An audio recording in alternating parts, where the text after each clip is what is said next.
மாண்புமிகு பேரவைத் தலைவர் அவர்களுக்கு வணக்கம்.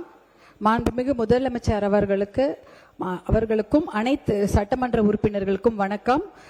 இன்று காலை 110 விதியின் கீழ் மாண்புமிகு முதலமைச்சர் அவர்கள் சிறப்பான அறிவிப்புகளை வெளியிட்டார். அவருக்கு முதற்க எங்கள் நன்றியை தெரிவித்துக் கொள்கின்றோம். மாண்புமிகு பேரவைத் தலைவர் வாயிலாக மாண்புமிகு நீர்வளத்துறை அமைச்சர் அவர்களுக்கும், மாண்புமிகு சுற்றுலாத்துறை அமைச்சர் அவர்களுக்கும், மாண்புமிகு பள்ளிக்கல்வித்துறை அமைச்சர் அவர்களுக்கும் வணக்கத்தை தெரிவித்துக் கொண்டு துறை சம்பந்தமான கோரிக்கைகளை முன்வைக்கின்றேன். தலைவர் அவர்களே, பொதுவாகவே நம்ம கிராமத்துல பாத்தீங்கன்னா ஒரு பெரிய ஒரு ஏக்கர் நிலம் இல்ல 2 ஏக்கர் நிலம் இருந்தா அதுக்காக அந்த பங்காளி சண்டைன்னு ஒன்று சொல்லுவாங்க. நல்லா சண்டை போட்டுக்குவாங்க. கீழ் கோர்ட்டு, மேல் கோர்ட்டு, சுப்ரீம் கோர்ட் வரைக்கும் போவாங்க. ஏன்னா அது எங்க பாட்டன் சொத்து, எங்க அப்பா வாழ்ந்த வீடு, அதை நான் விட்டு கொடுக்க மாட்டேன் அப்படின்னு சொல்லிட்டு அவ்வளோ பெரிய சண்டையை போடுவாங்க. பங்காளி சண்டை போடுவாங்க. அண்ணன் தம்பிங்களா இருக்கட்டும், சித்தப்பா புள்ள, பெரியப்பா புள்ள எல்லாம் போடுவாங்க. எதுக்கு? அவர்களுடைய ஒரு பரம்பரை சொத்துன்னு அதை விட்டு கொடுக்க மாட்டாங்க. ஆனா நம்ம கண் எதிர்க்கியே நம்ம கிட்ட இருக்கிற ஒரு மிகப்பெரிய சொத்து நம்ம கைவிட்டு போயிட்டு இருக்குது. அது எதுனா அது நீர்வளம் தான். நீர்வளம் தான் நம்ம கையை விட்டு போயிட்டே இருக்குது. எத்தனையோ ஏரி, குளங்கள், ஆறுகள் எல்லாம் காணாம போயிருக்குது. ஆனா அதுக்காக நம்ம ஃபைட் பண்ணணும். அந்த இயற்கை கொடுத்த அந்த வரத்தை நாம தக்க வச்சுக்கணும். அதுதான் மிகப்பெரிய சொத்து. நம்மளுடைய தலைமுறைக்கு நாம் விட்டு செல்லும் சொத்து என்பதால் நீர்வளம் தான் அது மிகப்பெரிய சொத்து. அதை நாம் விட்டு செல்ல வேண்டும். அதனாலதான் பாத்தீங்கன்னா சிலப்பதிகாரத்துல மாமழை போற்றுதும் தான் சொன்னாங்க. அதுதான் சாமி நமக்கு. ஞாயிறு போற்றுதும், திங்களை போற்றுதும், மாமழை போற்றுதும்னா என்ன அர்த்தம்? சாமி நமக்கு, நம்ம இயற்கை வளம். அதுல பாத்தீங்கன்னா நம்ம உலகத்திலேயே ஒரு மிகப்பெரிய அதிசயங்கள் நம்ம தமிழ்நாட்டில் இருக்கு.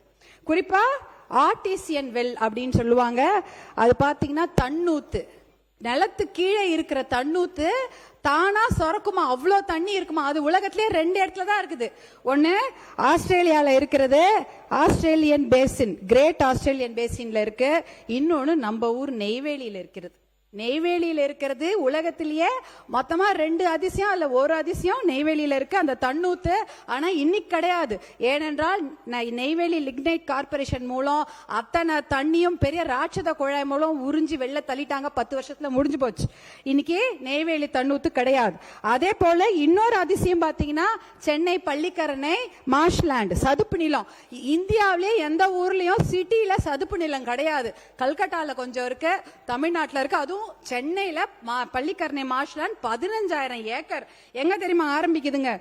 அடையார் தியோசாபிக்கல் சொசைட்டி, வேளச்சேரி, இந்திரா நகர், காந்தி நகர், பெருங்குடி, பெரும்பாக்கம், சோழிங்கநல்லூர், நாவலூர், இதுலெல்லாம் அந்த பள்ளிக்கரணை சதுப்பு நிலம் இருந்தது. இந்த சதுப்பு நிலம் இருந்ததுன்னா எவ்வளவு மழை பெஞ்சாலும் அந்த ஸ்பாஞ்சு மாதிரி அந்த தண்ணி அது பிடிச்சி வச்சுக்கும். 2 பக்கம் அது ரெண்டு விதமா நமக்கு உபயோகப்படும். டிரைனேஜ், எவ்வளவு தண்ணி பெஞ்சாலும் வெள்ளக்காடு ஆகாது. மெல்லமா அது மொத்தமா ஸ்பாஞ்சு மாதிரி இழுத்துட்டு மிச்சத்தை கடலுக்கு அனுப்போம். அதே போல கிரவுண்ட் வாட்டர் ரீசார்ஜ் இந்த பள்ளிக்கரணை சதுப்பு நிலம் தான் நமக்கு கொடுக்குது. அதுல பாத்தீங்கன்னா இன்னைக்கு கூட மிச்சம் இருக்கக்கூடிய 2,500 ஏக்கர்ல அந்த பெலிகன்ஸ், ஆஸ்திரேலியன் பெலிகன்ஸ், பிளமிங்கோ போன்ற பறவைகளை இன்னைக்கும் நீங்க பார்க்கலாம். ரோஸ் கலர்ல பறந்துட்டு இருக்கோம். இதெல்லாம் இங்க பள்ளிக்கரணை மார்ஷ்லேண்ட்ல நீங்க பார்க்கலாம். இது ஒரு அதிசயம். அடுத்த அதிசயம்னா நீங்க நம்பவே மாட்டீங்க, அது கூவமாறு தான். சென்னையில் ஓடும் கூவமாறு, அது மிகப்பெரிய அதிசயம். 72 கிலோமீட்டர் அந்த ஆறு ஓடுது. திருவள்ளூர் பக்கத்துல இருக்கிற கூவம் என்ற ஊர்ல தான் அது வருது. அங்க அந்த தண்ணி இன்னும் குடிக்கிறாங்க. கோயிலுக்கு அபிஷேகத்துக்கு வச்சுக்கிறாங்க, விவசாயத்துக்கு உபயோகப்படுத்துறாங்க. ஆனா எப்ப அது சென்னை கிட்ட வருதோ, ஆவடி, அம்பத்தூர்ல வரும்பொழுது ரசாயன கழிவு, நம்மளுடைய சாக்கடை கழிவு, திடக்கழிவு, இதெல்லாம் கலந்துதான் கூவாறு சென்னையில மிகப்பெரிய ஒரு சாக்கடை மாதிரி ஆயிடுச்சு. அது துர்நாற்றம் வீசுகுது. கூவமாறுக்கு கிளீனப் சிஸ்டம் கொடுத்திருக்கீங்க. கிளீனப்புக்கு நீங்க ஃபண்ட் அனௌன்ஸ் பண்ணிருக்கீங்க. கிளீனப் பண்ணா கூட பத்தாது. அந்த முதல்ல கொட்டுறாங்க பாருங்க அந்த குப்பையை தடுத்து நிறுத்தின அப்புறம் தான் கிளீன் அப் பண்ண முடியும். ஏன்னா ஒரு முறையா கிளீன் அப் பண்ணாலும் இந்த ரசாயன கழிவும், இந்த திடக்கழிவும், இந்த சாக்கடையில திருப்பி கலக்கும் போது மறுபடியும் அந்த ஆறு குப்பையாயிடும். அதனால அது ஒரு சஜஷனா தான் சொல்றோம். இதே மாதிரிதான் தர்மபுரியில ஒரு ஆறு இருக்குது, சனத்குமார் நதின்னு. அந்த பாத்தீங்கன்னா சென்டர்ல ஓடும். வத்தல் மலையில பெய்யற மழைய சனத்குமார் நதியில கலந்து அதுக்கப்புறம் தென்பெண்ணை ஆற்றுல போய் அது கலக்குது. கிட்டத்தட்ட 33 வார்டு, நகராட்சியில இருக்கிற வார்டுல இருக்கிற அத்தனை சாக்கடையும் அந்த சனத்குமார் நதியெல்லாம் கலக்கப்படுது. என்னதான் அதுல ஒரு காமன் எஃப்ளூவன்ட் ட்ரீட்மெண்ட் பிளான்ட் வச்சிருக்காங்க, அது பாதி வார்டுக்கு தான் உபயோகப்படுது. மிச்ச பாதி வார்டுல எல்லா சாக்கடையும் அதுல போய் கலக்குது. இது மாதிரி நகராட்சிக்கு வந்து நல்ல நல்ல நீர்ல வந்து எல்லா ஊர்லயும் இது நடக்குது. நம்ம தர்மபுரி, சென்னை மட்டும் இல்ல, எல்லா ஊர்லயும் நடக்குது. நல்ல தண்ணீர்ல சாக்கடை கழிவு கலப்பது சட்டப்படி குற்றம். ஆனா எல்லா நகராட்சியில நடந்து கொண்டிருக்கிறது. தாமிரபரணி ஆறு இருக்குது, இது ஒரு மிகப்பெரிய அதிசயம். ஏன்னா நம்ம ஊர்ல எத்தனை ஆறுகள் இருந்தாலும் தாமிரபரணி மட்டும்தான் தமிழ்நாட்டிலே உருவாகிற ஆறு. வேற எந்த ஆறுமே எல்லா வெளியில இருந்தா நமக்கு வருது. இந்த தாமிரபரணி ஆறுல டன் டன்னா குப்பை, நொய்யல் ஆறுலயும் டன் டன்னாக குப்பைகள் இருக்கிறது. இப்ப கூட 59 கோடி ரூபாய் தாமிரபரணி ஆறுக்கு ஒரு ஏதோ ஃபண்ட் வந்திருக்குன்னாங்க, அதை கிளீன் அப் பண்ண போறான்னு சொன்னாங்க. கிளீன் அப் பண்றதுக்கு பதிலா அவங்க என்ன பண்றாங்க, நடைமேடை அமைக்கப்படும், இல்ல வாக்கிங் ட்ராக் அமைக்கப்படும், நிழற்குடை அமைக்கப்படும். நீங்க கிளீன் அப் பண்ணாம தாமிரபரணி ஆற சுத்தம் பண்ணாம அது சாக்கடையா இருக்கும் போது அந்த இடத்துல யார் நடப்பாங்க? கொசு தொல்லை இருக்கும், துர்நாற்றம் வீசும். நடைமேடையும் அந்த நிழற்குடை கீழே எந்த மக்களும் வந்து உட்கார மாட்டாங்க. அதனால அந்த முதல்ல அதை வந்து நம்ம சரிப்படுத்தணும். அதே போல தாமிரபரணி ஆறுக்கு கிளீன் அப்காக ஒரு 1000 கோடி ரூபாய் ஒதுக்கப்பட்டிருப்பதாக ஒரு தகவல் வருகிறது. அது உண்மையா இருந்தா முதல்ல அதை நம்ம செய்யணும். அந்த ஆறை நாம் காப்பாற்ற வேண்டும். நொய்யல் ஆறு போன்ற எத்தனையோ அந்த திட்டங்கள்லாம் அப்படியே தான் இருக்கு. இதெல்லாம் வந்து ஒரு இதை போலவே இன்னும் ஒரு அதிசயம் என்னன்னா, நம்ம ஊர்ல எல்லா ஊர்லயும் பாத்தீங்கன்னா தாங்கல், கரணை, பாக்கம்னு சொல்லுவோம். சென்னையில தாங்கல், கரணை, பாக்கம்னு எந்த ஊர் பேரெல்லாம் முடியுதோ அது எல்லாமே வாட்டர் ஹோல்டிங் பாடிஸ். இப்ப வேடந்தாங்கல், அதே போலதான் இங்க ஐயப்பந்தாங்கல், ஏன்னா அது வாட்டர் ஹோல்டிங் பாடி. அதே போல பள்ளிக்கரணை, அது வந்து வாட்டர் ஹோல்டிங் பாடி. மார்ஷ்லாண்ட், சதுப்பிடிலம், பீர்க்கங்கரணை எல்லாமே தண்ணி பிடிக்கக்கூடிய பகுதிகள். அடுத்தது பாத்தீங்கன்னா பாக்கம், நுங்கம்பாக்கமா இருக்கட்டும், காரப்பாக்கமா இருக்கட்டும், விருகம்பாக்கமா இருக்கட்டும், தண்ணீர் பிடிப்பு பகுதிகள். நுங்கம்பாக்கத்துல மிகப்பெரிய ஒரு லேக் இருந்தது, ஹார்ஷூ லேக், பெரிய ஏரினே அது பேர் சொல்லுவாங்க. அது பாத்தீங்கன்னா சேத்பட்டு, சைதாப்பேட்டை வழியெல்லாம் இருந்தது, இன்னைக்கு கிடையாது. ஏன்னா எல்லா ஏரியிலையும் அரசு கட்டடங்கள், வள்ளுவர் கோட்டமே ஏரியில தான் இருக்கு, நேரு ஸ்டேடியம் ஏரியில தான் இருக்கு, கோயம்பேடு பஸ் ஸ்டாண்ட் ஏரியில தான் இருக்கு, டி நகர், திண்டிவனம் பஸ் ஸ்டாண்ட், இன்னைக்கு வரைக்கும் அது லேக் ஏரியா. எல்லா நீதிமன்ற வளாகங்களா இருக்கட்டும், கலெக்டரேட்டா இருக்கட்டும், எல்லா அரசு அலுவலகங்கள் எல்லாமே இன்னைக்கு ஏரி மேலதான் இருக்குது. திண்டிவனம் பஸ் ஸ்டாண்டு புதுசா கட்டினாங்க, அதுவும் ஏரி மேல இருக்கு. அப்போ நம்ம எப்படி அந்த ஏரிகளை பாதுகாக்கணும்? முன்னாடி விஷயம் தெரியல, அப்ப நம்ம சுற்றுச்சூழல் பாதிப்பு பத்தி தெரியாத போது அந்த ஏரிகளை எல்லாம் ஆக்கிரமிச்சு வீடெல்லாம் கட்டிட்டாங்க. இனிமேல் அதை நம்ம பண்ணக்கூடாது, நம்ம அதை பாதுகாக்கணும். அதுக்கு ஒரு நல்ல வழி இருக்கு. ஈரான்ல ராம்சார்னு ஒரு நகரம், அந்த ராம்சார் நகரத்துல 1971ஆம் ஆண்டு ஒரு பெரிய கூட்டம் போடுறாங்க. உலகத்துல இருக்கக்கூடிய அத்தனை நீர்நிலைகளை பாதுகாக்க வேண்டும்னு கூட்டம் போட்டு அதுல ஒரு 100 நிலைகளை லிஸ்ட் பண்றாங்க.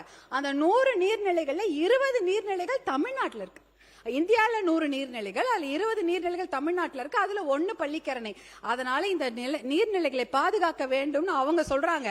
அதுக்கப்புறம் தமிழ்நாட்டிலும் இந்தியாலையும் இந்த வெட்லாண்ட்ஸ் ஆக்ட், தமிழ்நாடு வெட்லாண்ட்ஸ் ஆணையம் இருக்கிறது. 7 வருஷம் 8 மாசம் 24 நாட்கள் ஆணையம் ஆரம்பிச்சு இது வரைக்கும் ஒரே ஒரு ஏரியோ, குளத்தையோ, குட்டையோ, கண்மாயோ, கழிவேலி, கழிமுகம், சதுப்பு நிலை எதையுமே லிஸ்ட் பண்ணல தமிழ்நாடு வெட்லாண்ட்ஸ் ஆணையம். அதுக்கு எல்லா பெரிய துறை, அந்த துறையில ஒரே ஒரு ஏரியா கூட லிஸ்ட் பண்ணல. 5 ஏக்கருக்கு மேல எந்த ஒரு நீர்நிலை இருந்தாலும் அதை ஜிஐ மேப்பிங் பண்ணணும், ஜிஐஎஸ் மேப்பிங், டிஜிட்டல் மேப்பிங் பண்ணி நோட்டிஃபை பண்ணணும். நான் வந்து உங்களை வந்து மாண்புமிகு நீர்வளத்துறை அமைச்சர்களே நான் வந்து இருக்கரம் கூப்பி கேட்டுக்கிறது என்னெல்லாம், முதல்ல அதை லிஸ்ட் பண்ணுங்க. மாண்புமிகு நீர்வளத்துறை அமைச்சர் அவர்கள். மாண்புமிகு பேரவைத் தலைவர் அவர்களே, நீங்க சொன்ன மாதிரி அத்தனை முயற்சிகளும் எடுத்துக்கொள்ளப்படும். அது இப்போ நடைமுறைப்படுத்துறதுக்கு உண்டான ஏற்பாடுகள் செய்யப்படும் என்பதை தெரிவிச்சுக்கிறேன். இப்போ நாங்கள் அதை வந்து மேப்பிங், அது ரெவன்யூ டிபார்ட்மெண்ட்டில் அமைச்சர்கிட்ட, மாண்பு அமைச்சர்கிட்ட சொல்லி அதுக்குண்டான வேலைகள் நடந்து கொண்டிருக்கிறது என்பதை தெரிவித்துக் கொள்கிறேன். மாண்பு உறுப்பினர் மிக்க நன்றி அமைச்சர், மாண்புமிகு அமைச்சர்கள் இருவருக்கும் என்னோட மனமார்ந்த நன்றியை தெரிவித்துக் கொள்கின்றேன். ஏன்னா சுப்ரீம் கோர்ட் வேற 2 முறை சொல்லிட்டாங்க. டிசம்பர் 2025 சொல்லிட்டாங்க, ஜூலை 28 2026 சொல்லிட்டாங்க. அந்த மேப்பிங் பண்ணா நீர் வரத்து கால்வாய் எது, டிரைனேஜ் எது, எப்படி, அப்பதான் எந்த ஆக்கிரமிப்பும் அந்த நீர் அந்த 5 ஏக்கர் குளங்குட்டை மேல ஆக்கிரமிப்பு இருக்காது. அப்பதான் அதை நம்ம காப்பாற்ற முடியும். அது ஒரு தகவல். அடுத்ததா இன்டர்லிங்கிங் ஆஃப் ரிவர்ஸ், இது நீர்வளத்துறை இன்னைக்கு மானிய கோரிக்கைன்றதுனால பேசுறேன். நம்ம இன்டர்லிங்கிங் ஆஃப் ரிவர்ஸ்ல பெரிய பெரிய சப்ஜெக்ட்லாம் போக வேணாம். கிருஷ்ணா, கோதாவரி எல்லாம் இன்டர்லிங்க் எல்லாம் பெரிய ப்ராசஸ். அது எத்தனையோ ஸ்டேட்டு கிட்ட அனுமதி வாங்கணும். நம்ம ஊர்லயே நிறைய ஆறுகள் இருக்கு, அதை இன்டர்லிங்க் பண்ணுங்க. அதுல முதல் திட்டம் பாத்தீங்கன்னா நம்ம மாநிலத்துல முதல்ல பெரிய திட்டம் பாத்தீங்கன்னா பிக்கெஸ்ட் வாட்டர் ஸ்கீம், மிகப்பெரிய நீர்ப்பாசன திட்டம் காவிரி குண்டாறு இணைப்பு திட்டம் 2008 அனௌன்ஸ் பண்ணி அதுக்கு வேலை நடந்திருக்கு. ஆனா 3% தான் நடந்திருக்கு. இப்பயும் நீங்க அதுக்கு நிதி ஒதுக்கி இருக்கிறீங்க. இருந்தாலும் காவிரியில இருந்து புதுக்கோட்டையில இருக்கக்கூடிய வெள்ளாறு, ராமநாதபுரத்துல இருக்கிற வைகை ஆறு, விருதுநகர்ல இருக்கிற குண்டாரை இணைச்சிட்டாலே அந்த மாவட்டம் முழுக்க பயன்பெறும். அத்திக்கடவு அவிநாசி திட்டம் 2 அதையும் நீங்க விரைந்து செயல்படுத்த வேண்டும். மேட்டூர் உபரி திட்டம் நம்முடைய மாண்புமிகு முன்னாள் முதலமைச்சர் எடப்பாடியார் அண்ணன் அவர்கள் கொண்டு வந்த திட்டம். 100 ஏரி அதை இணைக்கக்கூடிய மிகப்பெரிய அருமையான திட்டம். சரபங்கா நதி, திரிமணுமுத்தாறு, வசிஷ்ட நதியை இணைக்கக்கூடிய திட்டம். இந்த சேலம் ஆத்தூர் மாநகர அந்த பகுதியை வளம் பெற்றணும், அதை விரைவுபடுத்த வேண்டும்.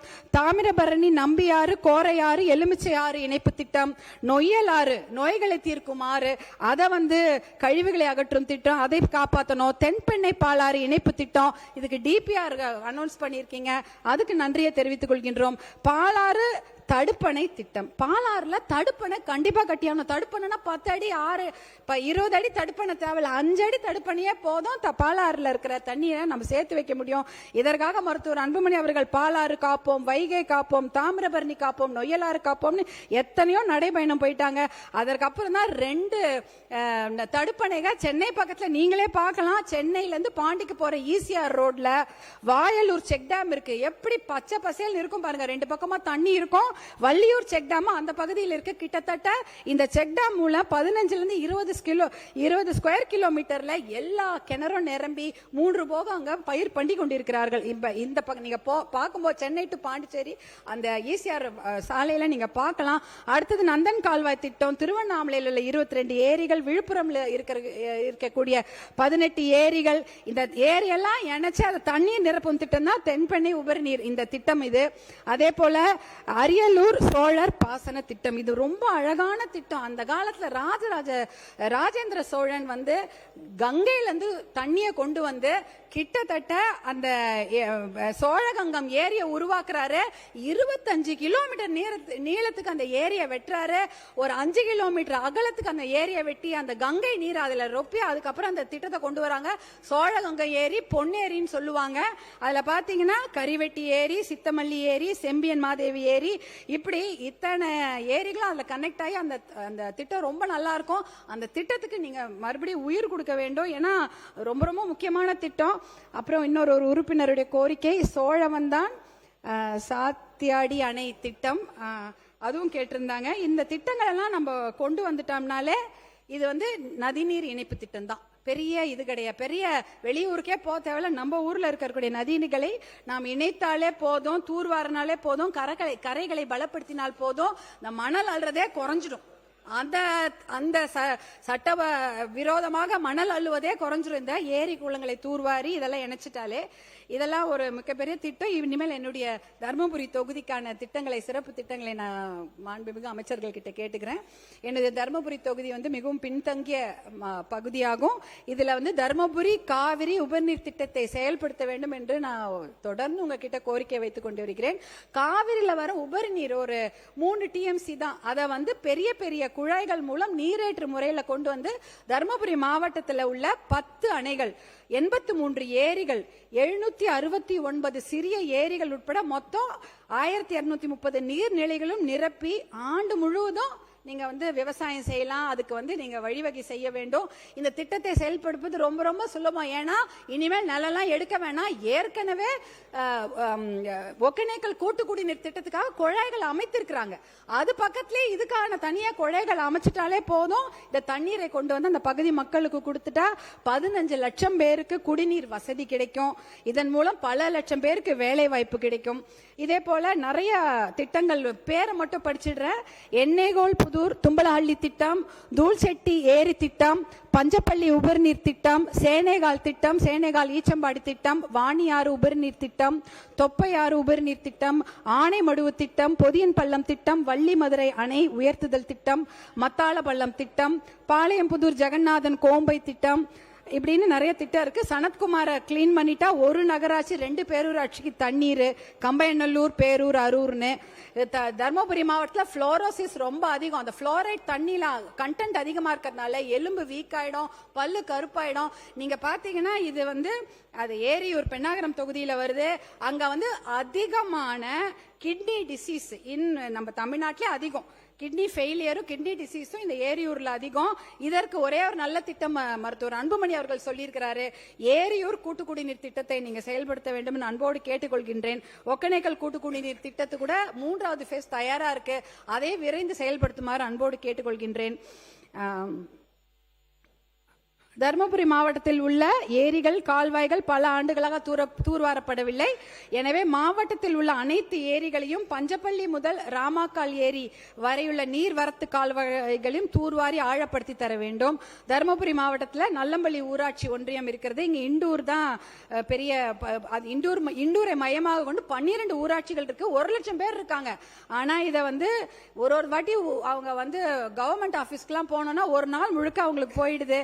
அவர்களுடைய வாழ்வாரம் பாதிக்கப்படுகிறது. அதனால அந்த மக்கள் நலன் கருதி, நிர்வாக நலன் கருதி இண்டூரை தலைமையிடமாக கொண்டு புதிய ஊராட்சி ஒன்றியத்தை உருவாக்கி தர வேண்டும் என்று கேட்டுக்கொள்கின்றேன். தருமபுரி மாவட்டத்தில் அனைத்து கிராமங்களிலும் பழுதடைந்த அரசு கட்டிடங்கள், கழிவறைகள் ஆகியவற்றை புதுப்பித்து மக்கள் பயன்பாட்டிற்கு கொண்டு வர வேண்டும். அதே போல தமிழ்நாடு முழுவதும் பயனற்ற நிலையில் உள்ள ஆழ்துளை கிணறு, திறந்தவெளி கிணறுகளை மழை நீர் சேகரிப்புக்கு பயன்படுத்திக் கொள்ள வேண்டும். இது வந்து எல்லா வீடுகள்லையும் அதை கட்டாயமாக்கி சேமிப்பு கட்டமைப்புகளை உருவாக்கப்படுவதை ஊக்குவிக்க வேண்டும் என்று கேட்டுக்கொள்கின்றேன்.